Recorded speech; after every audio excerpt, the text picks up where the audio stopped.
you know, you never get too high off the wins. Never get too low off the losses neither. Yes. I don't like to call them losses. I like to call them lessons, because you learn. A loss is when you give up on it completely, but a lesson is when you take that loss and you turn it into a victory. Oh my gosh, folks, I am so excited to be with one of my newer friends here in just the last year. Ty Mopkins and I have gotten to know each other. Ty is a serial entrepreneur, urban fashion icon, and the defender and steward of the great city of Detroit. Wow. Ty. And we agreed I was going to introduce you how I wanted to introduce you. How are you feeling right now? I usually don't be at a loss for words, but I'm at a loss for words because normally people throw titles, like I told you earlier, people throw titles at me. So I wasn't prepared for that. Those are, wow. I can say it's wow. I appreciate that. Yeah, appreciate you, man. I mean, I've loved, ever since we met about a year ago, I've started, as you know, following you personally and professionally. And I just love seeing all of the great work. It seems almost obsessive on your behalf of all of what you do to pour into the great city of Detroit. Right. When I say that, tell me what comes to mind. It's my duty. Tell me more. So because, you know, I come from a place, I come from the 12,000 block of Roseline. So that's on Detroit's west side. So over there, kids is not dealt a lot of advantages.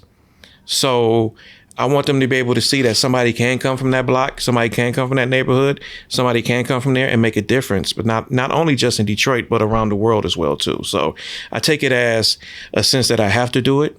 And when you see me, you see Detroit, unless I'm doing something I'm matching the outfit, like I got the Raiders hat on and all that. There's a story behind that. But normally you see me all decked out in Lions, Tigers, Pistons and Wings and Michigan gear. So, and occasionally, I've been adapting. I've been wearing green and white a lot. What? Because the business that I'm in, I can't be biased anymore. I got to show love to everybody. And I'm going to get to that later on. Remind me to bring that up. Why?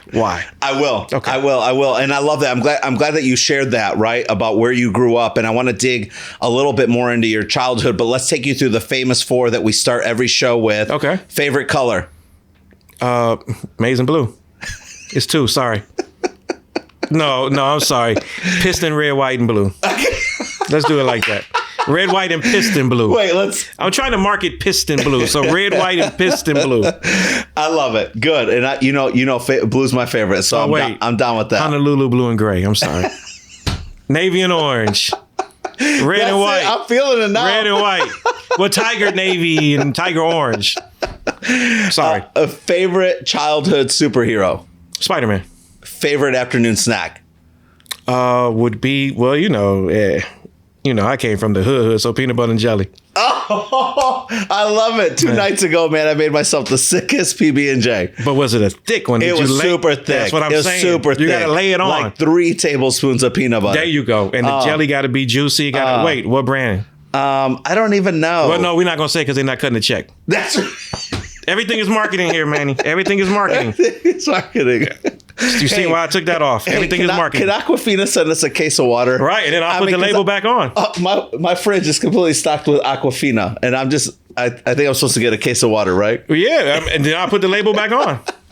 It costs a lot for me to market, Manny. Let's make sure we tag Aquafina. Yeah, because then I put the label back on. All right, and the fourth. Okay. When you're chilling, when you're excited, when you're celebrating, what is your favorite artist to listen to or favorite song? Jay-Z.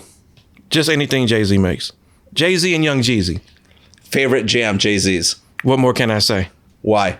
Because he goes off on there and he breaks it down about his career and pretty much what can I say? Like the last part of his rhyme is like, let's see what happens when I no longer exist. I'm supposed to be number one on everyone's list. So that's how I feel about it. Detroit legacy. I'm supposed to be the best here in Detroit. I'm supposed to be the best in the world. Yeah. Let's see what happens when I stop creating. Let's see what happens when I no longer exist. Yeah, so let's go right into your story, but take us all the way back to the childhood.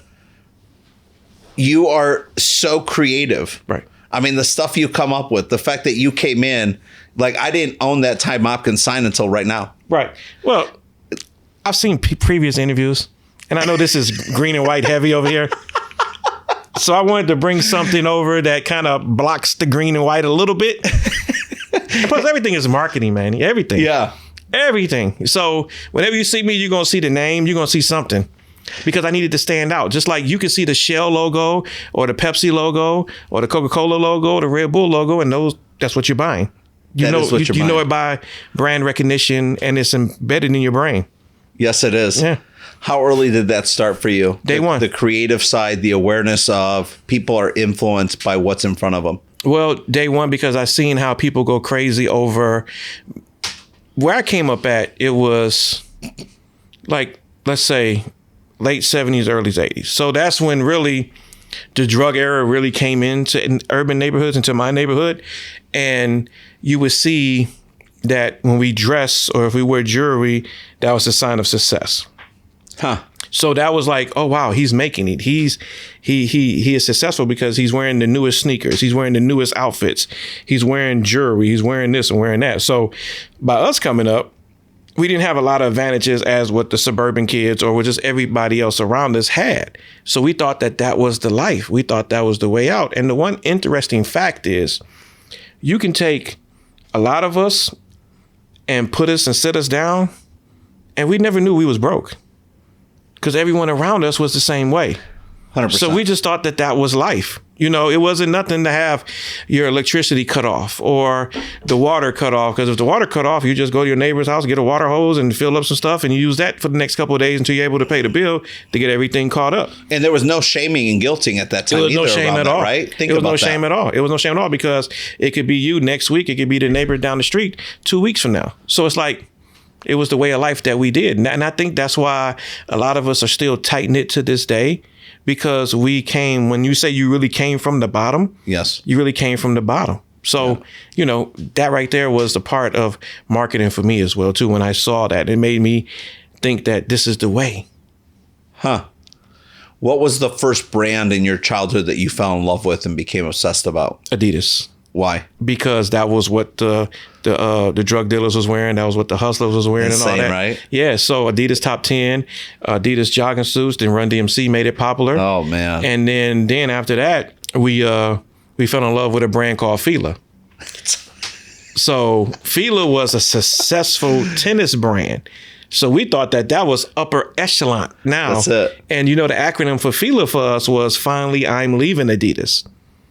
No. So we left Adidas to go to Fila.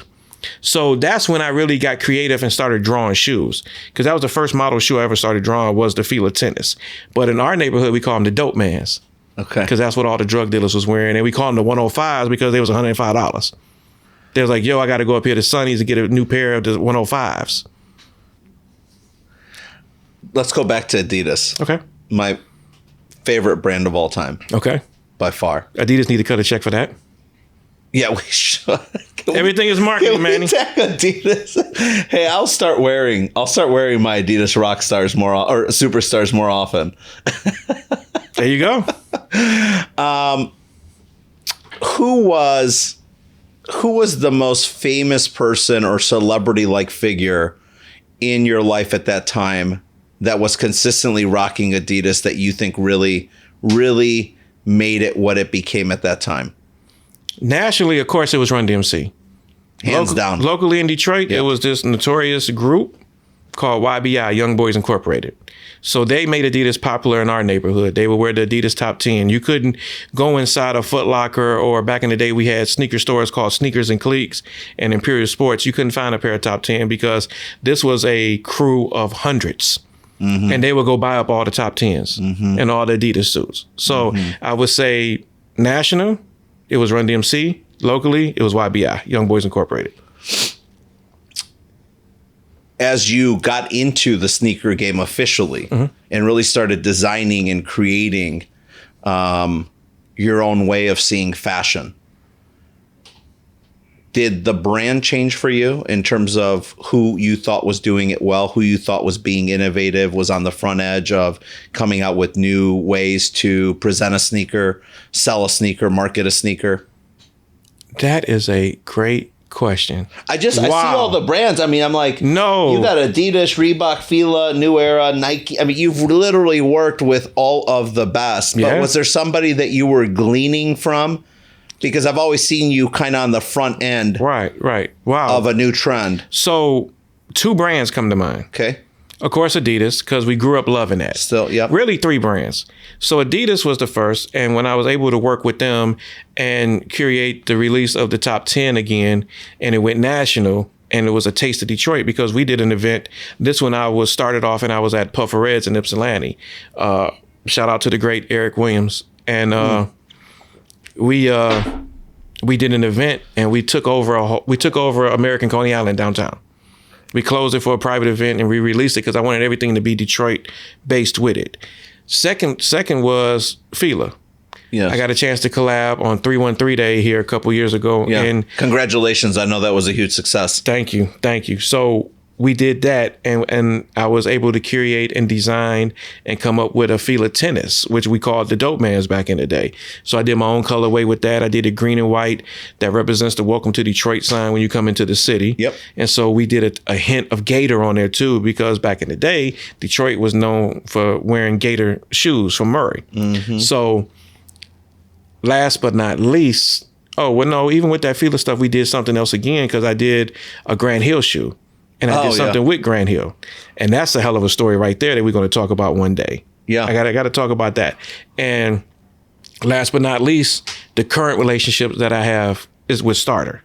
Yeah, unbelievable, right? I mean, we go to Pistons games and it's, if somebody's rocking a jacket, they quick to show the inside. 50% of them are the Starter jackets. Yes. Right? Yes, I mean, that's without exaggeration. No, it's not. It's not. And it's even more because it's to the point where the Pistons took notice of it and say, hey, how do we work to you? How do we work with you? And that's a great tip of the hat to the Pistons organization. They have great people over there like Alicia Jeffries, Tyrell Kirkham. They're sure. in the mix and they embrace the city. Yes. And so they reached out to a lot of Detroit tastemakers and absorbed what the city meant. And it actually helped carry the team. You forgot for a while that the Pistons was a lottery team because of the excitement that they created around the community and in touch with the Pistons, because you're at every Piston game as well, too. Yes. So you see how they take community stuff and they put it on the board and they celebrate Detroit.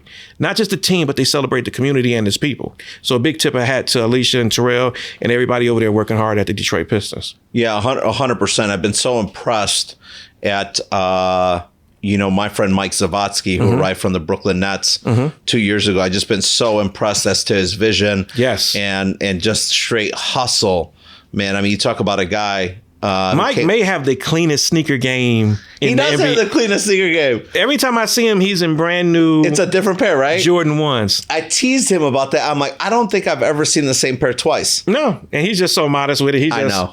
He don't even walk. He glides. Yeah. When I see him in the arena, he just glides. Hey, kudos to Mikey Z. Yes, Check him out on Instagram. Mike Zottosky, though, he's definitely a trailblazer as well in the game. Yes. Along the way, you've had a number of accolades and achievements, organizations reaching out and recognizing you for what you've done, not just in fashion, but for the community in Detroit in general. Talk to me about who's been the most influential person in your life from your childhood forward. And it's okay to pick someone at different stages of your life. Day one and to this day, my mom.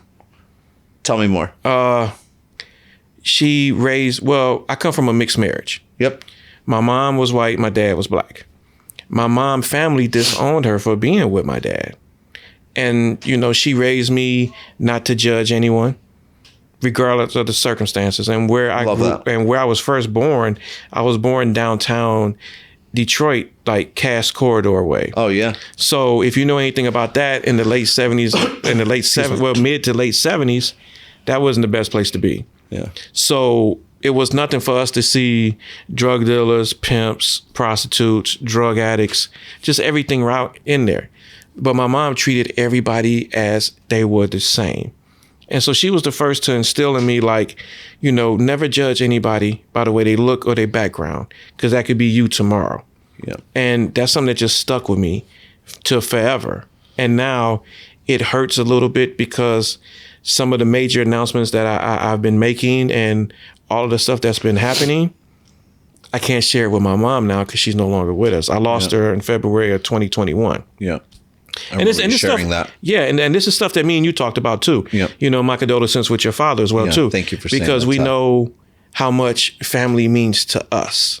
Yes. Because I tell everybody, I didn't have a mother. I had a mama. Yeah. And so in the inner city and in the hood, the term mama is a little different. Mm-hmm. That means everything. Yes. Everything. So it would definitely be my mom. And to this day, I carry values, or even now, since she's no longer with us, I still hear voices in my ear saying, if I see something on, my mom was big on watching the news, and she would see something that somebody needs help. And I would know when the news is on if I'm not watching it, because my phone would ring. Mm-hmm. And my nickname in the neighborhood and growing up was Roni. So she would call me, she'd be like, Roni, you know what you got to do? All right, mama. So I've helped so many people that my mom saw on the news, and I got in contact with them. And just like a couple of years ago, it was a kid that got robbed at the bus stop for their sneakers. So I went and made sure that kid had 5 new pair of shoes, had everything that they needed. And I did that. A lot of stuff I do under the radar. Sure. Because I think we're at an age now where so many people want to show you that they're helping. And I get it, but I don't get taking a selfie with me giving a homeless person some food. Because it's like, hey, look at me, I'm helping people. It's like, just give the food. Yeah, just do it. Yeah. And that's what I do. Sometimes if I feel like it's an organization that need help, then I would shout it out. Then I would do things like that. But I do so much stuff under the radar, Manny, that it's my God calling for my mom to go do it. Yes. You know, it's a meme out. I don't know if you ever seen it, where it's like people nowadays, and they got 20 people taking a picture of a guy sinking in quicksand, but they got their phone out recording it. You know, and that's what we're about now. Now, if you're helping people from the heart, do it. I don't need to already disgrace a person that's receiving the help. Yes. And then putting them on blast by me putting it on Instagram so I can get 15 to 20 likes or 1,000 likes saying, oh my God, you have a good heart. I know I have a good heart because my mom raised me to have a good heart. Sure. So I don't need validation from the community when I do stuff like that. I just do it. Well, and I'm glad that you brought that up. Samantha and I speak often because I spent such a large portion of my adult life, well, childhood and adult life, looking for validation from others. And she's like, man, you got to validate yourself. Just got to do it. You got to wake up and have that comfort and confidence in yourself that you're worthy, that you're good, that you can add value, that you make people happy. And so it's great to hear you acknowledge that as well, right? To know that, you know, you have to self-validate. And that's important as well, too. So, of course, I'm validated on social media. Of course, yeah. But I tell people all the time, I was validated in the streets way before I was validated on social media. Right. My goal and my purpose is to always make a difference to where my kids can walk into an establishment and they'll be like, you know what? Don't come out your pocket for nothing. Your dad was a great man. This on me. Yep. You know, I want that to be my validation in life, that my kids can go anywhere, my wife can go anywhere, and they're treated with the utmost respect because they know what type of husband she had or what type of father my kids had, or even my nieces, my nephews, cousins, and friends. Yeah, you know, that really does go a long way. And I've had a few recent experiences that really made me feel good, both uniquely at an airport, but one at a place where we always get food every time we get to the airport early. And the young lady, Barbara. What place is that? It's in the Sky Lounge. And Barbara, who's the bartender that shout out Delta, always works there. Shout out to Delta. There you go. I love Delta. There you go. I love Delta. That's another check. But Barbara, who's the bartender there, we always get water and a ginger ale. Right. Atlas always has a ginger ale when we're flying, and we get a bunch of waters. And the last time Samantha went there, she told me that Barbara said, you know, your husband is a really good person, and I can tell. Today, Samantha gets to the airport this morning, and we go to the same sky cab. And the gentleman told Samantha, you know, your husband's a really good guy. And so those things make me feel good because that's who I want to know and to feel proud of me, right? Which is my immediate family, my children, my spouse, my mother, you know, my father, rest in peace, my brothers, My godson Ham, whose birthday birthday was yesterday, and his first communion is this Saturday in Chicago. Okay. You know, that's who we do it for, right? Exactly. That's where I want to be validated at. Yeah. I want to be verified at home. That's where I want to be, because I want them to take those same values, because growing up, we didn't get handed down a lot. So we, especially in inner city, we have to break curses, because I know my last name had curses on it. I know it has, because I'm looking at it, and I come from a family of alcoholics and drug addicts. Yeah. So somebody had to break the mold so that Mopkins name can mean something going forward. At least something different, right? At least something different. Yes. At least something different, because what it's known for is what it was known for was totally different than what it's known for now. And that somebody had to be the first. Well, and think about what you just said, though, because I've just never met a human, at least not in my life, that's been pure evil. Right. So think about this. Right. There were a stack of great things about the many Mopkins men and women who came before you, right?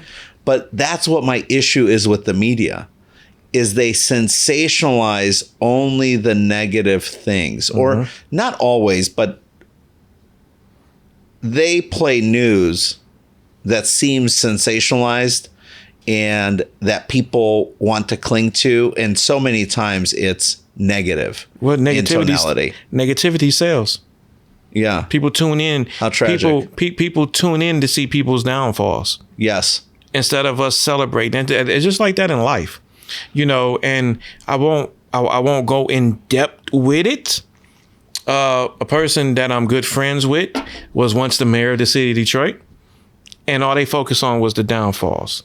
He made mistakes. He did. He made mistakes, but very seldom was his good points ever brought up on how he created this to have this come in, what you're seeing now, because what you see happening now had to happen back. Yes. It just don't pop up overnight. That's right. So I get that the news have a job, but if you really noticed it, the first 5 to 10 minutes of the news every night is very depressing. Yes. It's either somebody done something or somebody done died. And it's just, you know, it's just the way of the world, but that's what brings in ratings and that what brings in money. But I love how Mama, though, would flip that script and call you and say, hey, you know what you got to go do. You know what you got to do. Right. And then that's where that negativity flips into a positive outcome, because people like you say, hey, if not me, then who? Exactly. Right. Like DC said when he was here in the chair a month and a half ago. I mean, that's Derek Coleman's biggest thing, right? If it's not me, then who? Yeah, Who are we waiting for? Yeah, I could tell DC was here because we had to fix the mic because it was way up here. Yeah, we agreed the mic was up here. Shout out DC. Shout out Derek Coleman and Terrence Wheeler. So Terrence Wheeler is another guy that you should talk to as well too, because they do a lot. And you really don't hear a lot about what they're doing unless they say it, because they like, you know, Terrence Wheeler went to the greatest high school of all time, the great Detroit Southwestern High School. And we was taught there as well too by the great Perry Watson. And we do it because we're supposed to do it, because I know what it's like to give, because I'm not too far from being the one that received. Yes. So I know what it's like to go without. I do. And so it's an old saying too that it say, don't lose tomorrow reaching back for yesterday. So I'm just constantly moving forward and focusing on who we can help today. Yeah, I love that. Focus forward. Right? Who else? Let's touch on one more. Who else has had a tremendous influence in your life? Let's go past childhood, adulthood, the creative side, you know, personally, professionally, any of that. Creative side would be my big brother, and not blood brother, but my big brother. And who's that? His name is Karl Banks. Oh, sure. So he's the president of Starter in G3. Unfortunately, he went to Michigan State University. He's an All-American there. He's in the Michigan State Hall of Fame. Coach Izzo, he did give mad respect to your signed ball in front of my TV. Oh, yeah. No, I respect Tom Izzo. Tom Izzo is a GOAT. And, okay, so let's touch on this. What I said we was going to talk about earlier when it comes to Michigan State, right? Yes. Okay. My childhood idol is Irvin Magic Johnson. My idol is Isaiah Thomas, but my childhood idol and my favorite one of my favorite basketball players of all time is Irvin Magic Johnson. Yeah, don't be upsetting every other basketball player from Johnson's time. No. So Michigan State. Yeah. One of my all-time favorite basketball players is Steve Smith. Oh, no, yeah. Okay. For sure, especially if you're from here and saw the up and coming. I mean, that's so special. he's one of my all-time favorite basketball players. Okay. Another one that's a good friend is Mateen Cleaves. Yes. Oh, totally. Right. So you see the pattern. Yeah. I can't shake it. So my mentor, my brother, my everything in this business that taught me the game and put me in a position to win is Karl Banks. So I would say Karl taught me a lot, because I seen what he did with G3 and how he helped revamp Starter as well, too, and took a kid from Detroit that screams maize and blue and held to the victors. Yes. And put him in a headlock and taught him the game as well, too. So Karl Banks would definitely be a person as well. Yeah, I love that. What when you think of all that you've gleaned or absorbed from the personal and professional influence of somebody like Karl Banks, right, and the many others that you've had in your life, right, is there a project? Is there a dream project? Stuff that's like up in dream space for Ty Mopkins that you're like, man, at some point I will do X, Y, and Z. We would do a Bad Boys collaboration with Isaiah Thomas and Rick Mahorn. And Isaiah is a mentor as well, too. Rick Mahorn is a big mentor as well, too. As a matter of fact, Rick Mahorn, I'm on Rick Mahorn's prayer list that he sends out every day. So Rick Mahorn sends out a prayer text every morning. And I'm one of the few that's on there as well, too. So I know it's an old saying, like, you never want to meet your idols, but I'm glad I met mine. Because my idols has become friends. So that's one of probably the most biggest projects that I want to work on. I want to curate a Detroit Pistons bad boy story with Isaiah and Rick Mahorn. What will it take to do that? Time. Because everybody's so busy now. It's the only thing that's finite, right? It's the greatest gift. It is an email. It is an email chain out with me, Karl Banks, and Isaiah Thomas. Brainstorming.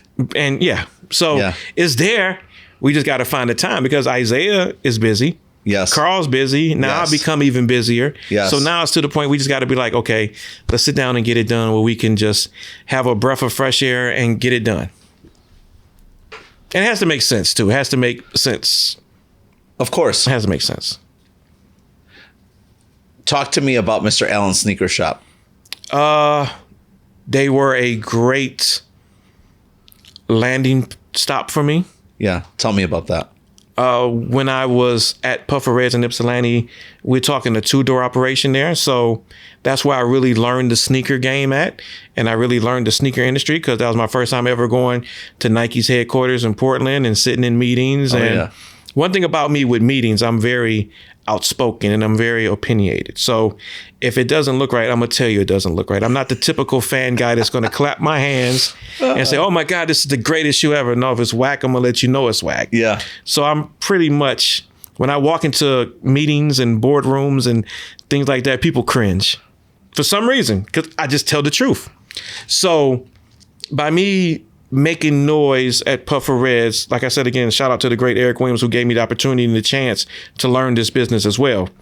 And Mr. Allen's was during the time where they wanted to rebrand their name because they was known as the discount store, and you'll see the little character pop up that say 29 or 2 for 50. So they was known as a discount outlet, and that was good because that was something that was needed at that time because it was nothing like it at the time. Yes. So when time changed, of course, footwear, that's when the sneaker game became outrageously popular, where release dates on shoes, you had people lining up to buy shoes, resale value on shoes went up, and Mr. Allen's wanted to change their image and they wanted to become elite. So the owner's son contacted me, and this was like a year going back and forth. Hey, we need you over here. We're trying to rebrand it. We know what you can do. How can we get you over here? And I'm like, I'm okay because I was comfortable. How long ago was that? This was 2000. It took from 2013 to the middle of 2014. Okay. The back and forth. Yeah. Back and forth. And so the first couple of times I just pushed it to the side, like, no, I'm cool, because I was comfortable. Yeah. And then people was coming to me in the industry. It was like, hey man, you probably need to take this because it's the jump start you need. Because now your name is bubbling in the industry, and you just need to focus more on the next step. Yes. And so we talked back and forth again. They slid me an offer. I slid it back. They slid another offer. I slid it back again. And they said, okay, listen, let's just stop. You tell us what you want and what you need. And I told them, and they made it happen. And I came over there and turned 8 stores into 32 stores. Wow. In a matter of 5 years, which they just recently sold in 2019 to a company out of Germany. And the thing about that was the company wanted me to stay on and become vice president of marketing for them. But the thing was, I had to move to Philadelphia because that was going to be the corporate headquarters there. And at the time, I just couldn't do it. You know, it was nothing wrong with what they did. It was just my decision that I didn't want to, you know, join them. What kept you from going to Philly? Well, at the time... It's another great town with a great story, great history, great people. Yeah, no disrespect, but it's not Detroit. Yeah. So I love Philadelphia. I love it. Some of my close friends play for the Philadelphia Eagles. Shout out Brandon Graham, Darius Slay. And Slay. Yeah. Yeah, Slay, my guy. Goodness. So it just wasn't Detroit. Then at the time, my wife's father has just passed. Sorry. And at that time, that's when my mom started getting sick. So my mom was diagnosed with cirrhosis of the liver. Okay. But in her case, it was called NASH, non-alcohol cirrhosis, because my mom never drank in her life. So she developed cirrhosis from years and years of eating fatty foods. So it gave her a fatty liver, which turned into cirrhosis. So I knew I couldn't. So I knew. Thank you. So I knew I couldn't leave. Yeah. Because ain't no punk or nothing like that. But I'm a mama's boy. Yeah, that's okay. You know, but for sure. I got to be 20 or 30 minutes at all time from my mom call. I got to be there. Yes. You know what I'm saying? Not that she put that weight on me, because she didn't. It's because of my responsibility as a son that I had to do that. So it was a lot of stuff going for it. Plus, I was just getting going. Like the name was just starting to bubble with starter. Yeah, no doubt. And when somebody's going to give you that amount of money and that position, they don't want me to do starter anymore. So they want you to focus on that, which is understandable. So that right there was a no-brainer for me not to do it. So a lot of things played in this place, but those probably were the 3 things that kept me from not joining. And I think I made the right decision because we're doing great things now. Yeah, I mean, if you just go back to 2019, and I landed in Michigan from Chicago in 2017. Okay. You know, I've been hearing your name since I got here, and if I just watch from 2019 forward, I mean, you've had so many micro and macro wins since then. Right. And that's because we do things the right way. We don't. What's that mean? We don't oversell our product. We don't oversell the brand. And people, once again, when they see that name, they know that it's loyalty involved. Yeah. They know it's quality, and they know it's heritage. Like the key word people say all the time now is the culture.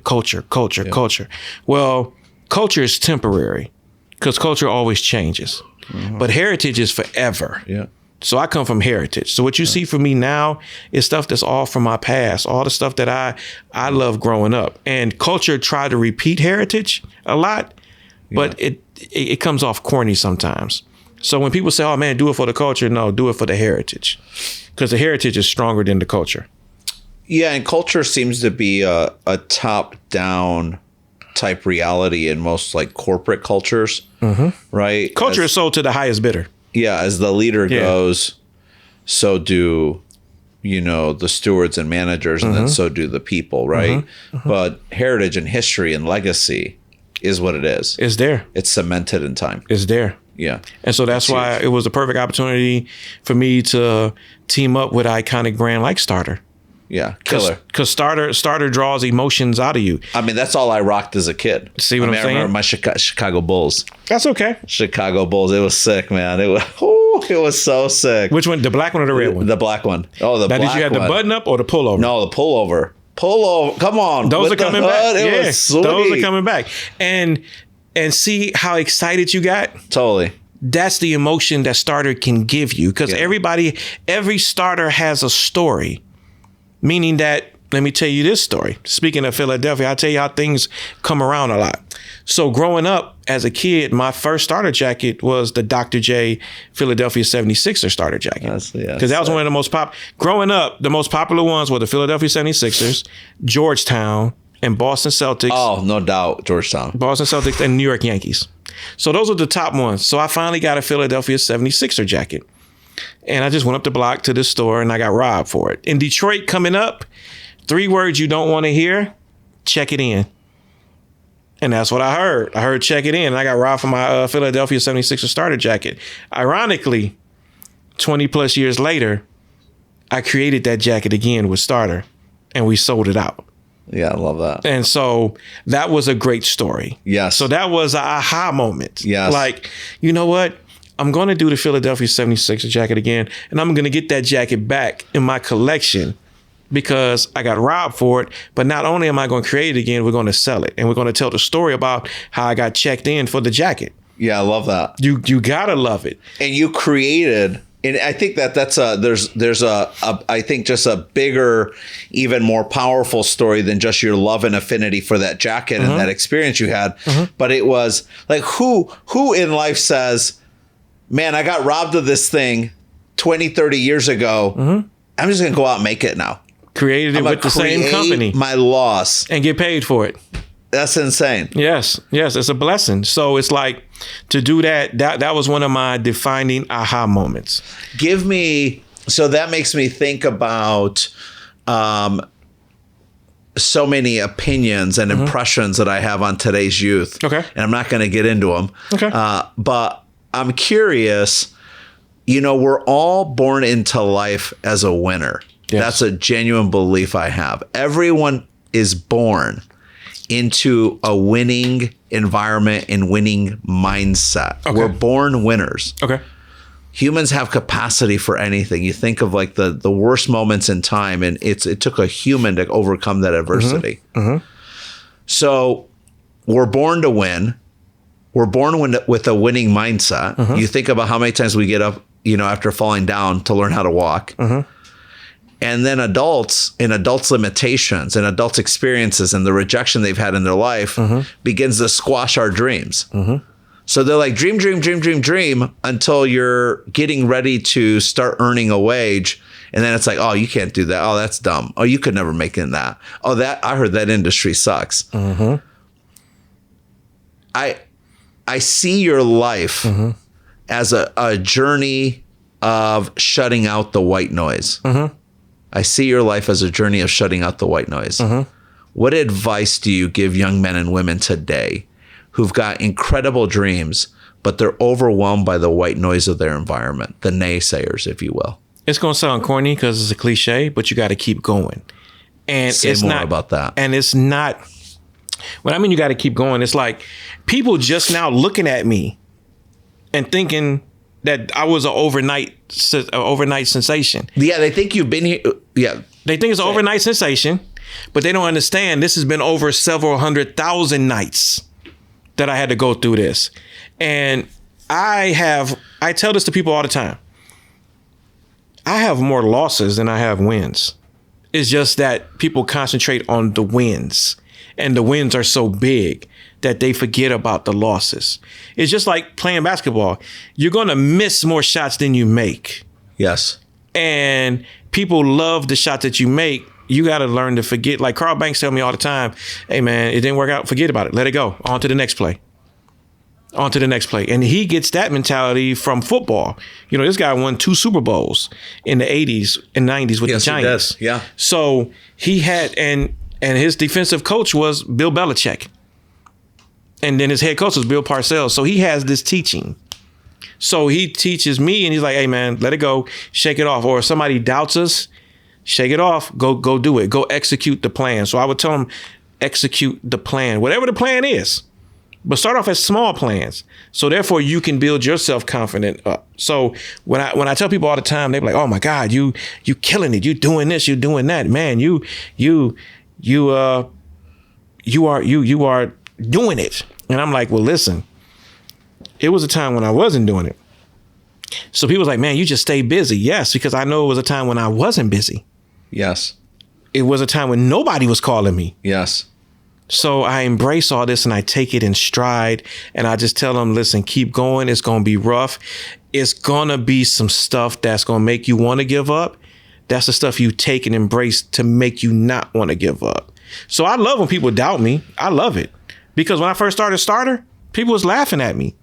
They was like, oh, man, you're going to bring that back? Oh, my God. Who put release dates on jackets? Who does this? Starter got 1 foot in the grave. Starter is a Walmart brand. Starter is, oh, my God, they this and they that. Now it's like, now I got a cliche where if it's not a Ty Mopkins starter, your ass still on the bench. That's right. I've heard you say that. So people come up to me and show me the inside of their jacket with my name on it. Yeah. So I love when people tell me what I can't do. Because now I'm going to go 20 times harder. And I may lose 5 times to get that one victory just to show you that I did it. But I heard you say a number of things there, though. I heard you speak to the power of having clarity in your vision or your dream, like being clear on what that actually is, right? I also heard you in different words reference, you know, you got to take a minute almost to celebrate the micro wins along the way, because it's through a significant series of failures that you begin to achieve moments of success. You got to recognize those. And I also heard you acknowledge, don't try to eat the entire elephant in one bite. Like one. You got to say something. Got to say something for later. Yeah. But that just comes from my upbringing. That is like, you know, we don't celebrate victories because a pat on the back is only inches away from a kick in the ass. So it's like you just got to stay focused and stay hungry. Yeah, we won this, but we got a game tomorrow too. Say that again. That a pat on the back is inches away from a kick in the ass. Man, it's the so same. Right. It's the same. So right. Same map. So right. If you turn around and somebody's face forward, if you pat them on the back, you can also kick them in the ass at the same time. So right. So it's like you just got to keep going. You know, you never get too high off the wins. Never get too low off the losses neither. Yes. I don't like to call them losses. I like to call them lessons, because you learn. A loss is when you give up on it completely. But a lesson is when you take that loss and you turn it into a victory. Talk to me about the company you keep. Okay. I say this because, you know, in observing you and watching you and getting to know you, when I meet people through you or people because of you, maybe you're not even in the room, but I mention your name and I know that they know you because I've seen you all together or you've mentioned them before. Talk to me about what you're looking for in people that are in your life now, besides your incredible wife, right, who is by your side at the majority of the games. Yes. Right, when I've seen you there. Yes. So she's one of my biggest inspiration as well, too, because she is I kid her all the time, she is my Adrian, and I'm Rocky. Yep. So that's my Adrian. I knew the reference. See, Philly, he does love you. Yeah, see, I do. I love Philly. I just said Dr. J. If you come in the man cave, I got a big Dr. J poster in there. So no. So, you know, that's my Adrian. So that's my everything. You know, it was a time when, and the reason why I love her so well, one of the reasons why I love her so much, and I know she's the one, is because my mom loved her. And her and my mom, I think she took my mom death as hard as I did as well too, because we are blessed that we have in-laws that we love. Like I love my father-in-law and my mother-in-law. I loved them. What a blessing. And my mother and father loved my wife. Yes. Because she came to me one day and she was like, you know what, Ronnie, I think she really loves you. I said, how you figure? She said, as a woman, you could just tell the way how she looks at you. That's special. And then the stuff that you put up with. The stuff that she put up with you. With you, yeah. Yeah, with you. Right. So, you know, she's my biggest inspiration when it comes to succeeding, because it was a point in our marriage where we wasn't winning. Sure. Where we was at the bottom. And like Rocky, he had to go back home and had to start all over again. Yeah. And it was a time where, I'm not ashamed to say it, that she was the breadwinner. Yeah. And I just felt bad, and I told her about it, and she was like, listen, When all this shit is said and done, it's me and you against the world. So this is just temporary. Yeah. I ain't gonna. I got to carry us for a couple of yards, but I know you're gonna go the rest of the 98 yards to get us to the touchdown. Yeah. And stuff like that, it motivates you that I never let my wife down, that I never let my kids down. And so it's things like that that keeps me going as well, too. So tell me more about the others that you allow in. I know how I've known just by watching you how important your family is. And I appreciate you sharing that. Oh, yeah. But you allow others into your life, too. I mean, I think of, seeing you and Jalen and seeing you with others at the games. Yeah. What are the things you're looking for from those people close to you in your life today, outside of your immediate family? How can a person complement your life and what you're going in your journey? Now, don't get me wrong. I have great friends that's not as successful. And the one thing about me, I have people on my phone that makes $20,000 a year. Yeah. And I got people that make $20 million a year that I'm friends with. Sure. And that goes all the way back to my mother teaching me. Yeah. You don't judge anybody. Right. You don't judge anybody. You treat everybody the same. So I used to have a big entourage. Now I have a dot. My circle has become a dot. And when you see me with people like Ali Saad from Starters. Yeah, I love Ali. Across the street from me here in Southfield, man. Shout out to Ali. Great family. I also have, of course, you said Jalen Rose, so I grew up with Jalen Rose. Yeah. So me and Jalen used to catch the bus to go to Southwestern. And a funny story is the first time I met Jalen, I keep saying it. First time I met Jalen, he had on a Philadelphia 76er jacket. So shout out Philly again. And he had the same arrogancy and cockiness you see now. He had it then because he was like, I'm going to the league, right? And I'm like, yeah, okay. I never doubted him. And this is when he's 14, 15. Sure. He's telling you he's going to the league. Yes. And I have great friends like Derek Coleman. Yep. Terrence Wheeler. Yep. So I keep people around me that's doing stuff in the community. But I also have friends and all that too. That's my friends that I grew up with. Yes. That didn't take the same roads that we took. Yeah. That doesn't mean they're not less of a friend. They're still my friend. They still can call me. Yeah, I've observed that.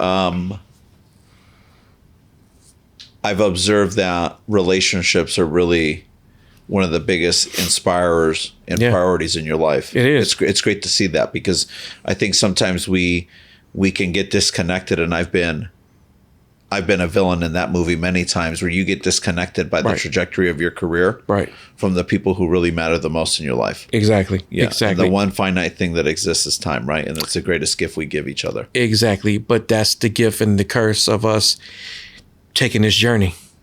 Totally. And with this journey comes nights you're not going to see your family a lot. Nights you're going to miss some games. Nights you're going to miss some recitals. Nights you're going to miss this. Nights you're going to miss dinners. But in the end, you're building a foundation to set them up so they don't have to take time away from their family. Yes. Breaking curses. Yep.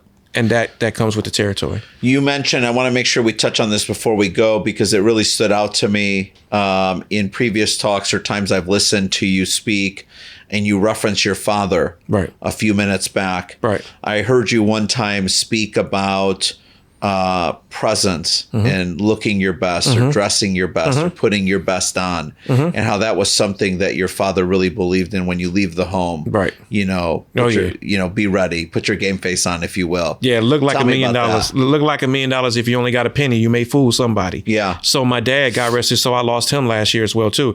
So 2021 was a trying year for me because I lost my dad in February. He had a heart attack. Then I lost my mom in November. And then between there, I had a real bad, serious case of COVID. Yeah. So 2021 was not my greatest year. It was probably the worst year of my life. But with my dad, we had that funny relationship where I knew my dad loved me, but my dad never told me he loved me. Never. Maybe one time. And my dad had a drinking problem. And he was a hard worker. He provided the best he could. He did whatever he could do. And my dad would always teach me to be clean wherever you go. Like it wasn't no just waking up and putting on some sweats and a t-shirt and going to the corner store. No, you had to take a shower, take a bath, get clean, shave. Like I shave every day. Yeah, you look great. I shave every day because my dad shaved every day. So, if I miss a day, then I feel bad and then start itching and all that. But I shave every day. And I got that from him. And I got the cleanliness from him. My dad was sharp to the T. My dad didn't wear quote unquote jeans and all that because those guys in the late 70s, early 80s just wore slacks. My father as well. Dress shoes. Always. You know what I'm saying? Yeah. Regardless, we can go to a game. Totally. Yeah. He'd be in beautiful leather zip up boots. Exactly. And a pair of slacks. I'm like, and we're at the game and I go buy him sneakers. I go buy him jeans. Yeah. And I'll buy him a jersey. Oh man, I don't wear that, man. I put on a polo and some slacks and all that. So that's where I got the keen eye of fashion from him because he was so coordinated and he would lay out the next day's clothes the night of. So, and that's what I do. I do too. I'm like, okay, I'm gonna wear this. And when I used to like get dressed and when I know I was going places a whole week, I would get everything ready for the whole week. Like when I go out of town, I pack a week early because I got to make sure everything is pinpoint, make sure everything is to the T. And I got that from him. That's great. Yeah. That's great. So as we wrap up today, tell me the project you're most excited about right now that's on your plate right now. That I'm about to not remake history, but relace history. Tell me about Meaning that I just became creative director for Starter Footwear. That's it. So this is the first time that Starter is in the US, is going to curate footwear. So now I get a chance to brand my own story through footwear now. And with opportunities to do other sneaker companies down the road. And I won't talk about that. I'll say that for the next show. Yes. But now that I'm able to do footwear. I love it. And I'm the creative director and I get to say what comes and goes now. I love it. Who helped open that door or keep that door opened while you landed that opportunity? Karl Banks. Still Karl Banks. Still Karl Banks. Man, I got to meet Karl Banks. And I was a fan of the Giants. There you go. So, yeah. Okay. Great. People want to find you. They want to follow you. Mm-hmm. Two simplest places people can find you and follow you. Well, you should already be following me. I am. And you can go just Ty Mopkins, TYMOPKINS. That's all my social media handles from LinkedIn to whatever. Instagram, Facebook, Twitter. Is Black Planet still around? Black Planet? No, I'm playing. Yeah. I'm playing. If they want a starter jacket, where do they go? Pretty soon you'll be able to come to TyMopkins.com, or you can go to starter.com as well. And if it's not a Ty Mopkins starter, you're still on the bench. You're still on the bench. Ty, man, it was a privilege as always, brother. That's it. Appreciate you. We got to do this again. We got to do part 2 and 3. Hey, we got to go to starter for the next one because we talked about that. So you got to talk to Ali and see if we can make that happen. Not only that, then we got to take a trip to New York and we go to the starter showroom. I love it. We could do it there. All right. On tour. Cheers.